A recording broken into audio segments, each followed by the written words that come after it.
জামায়াতের ৭ দফা দাবি গণতন্ত্রের নতুন সংস্কারের ডাক। আসন্ন জাতীয় নির্বাচনের প্রাক্কালে বড় রাজনৈতিক বার্তা দিল জামায়াতে ইসলামী।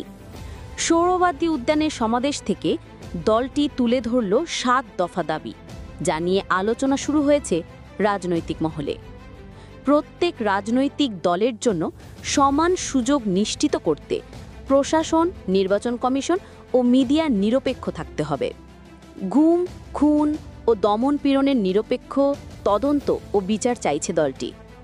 রাষ্ট্র কাঠামোর সংস্কার, দুর্নীতিমুক্ত ও কার্যকর সরকার ব্যবস্থা গঠনের প্রয়োজন মূল কাঠামোগত পরিবর্তন।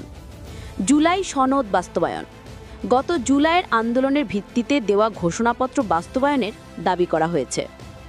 আহত নিহতদের পরিবারকে পুনর্বাসন, জুলাই অভ্যুত্থানে ক্ষতিগ্রস্ত পরিবারদের রাষ্ট্রীয়ভাবে সহায়তা দেওয়ার কথা বলা হয়েছে। পিআর পদ্ধতিতে নির্বাচন, ভোটের মানসিকতা বদলাতে প্রপোর্শনাল রিপ্রেজেন্টেশন বা অনুপাত ভিত্তিক ভোট ব্যবস্থার দাবি উঠেছে। প্রবাসী ভোটারদের ভোটাধিকার, বহির্বিশ্বে থাকা নাগরিকদের ভোটাধিকার নিশ্চিত করতে আলাদা পদক্ষেপ চায় জামায়াত।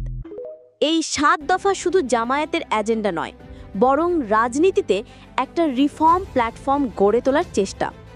এটি ভবিষ্যতে জোট রাজনীতিতে গুরুত্বপূর্ণ ভূমিকা রাখতে পারে কিনা এখন সেই দিকেই নজর। ৭ দফার নতুন রাজনৈতিক ভাষা, না পুরনো দাবির পুনরাবৃত্তি?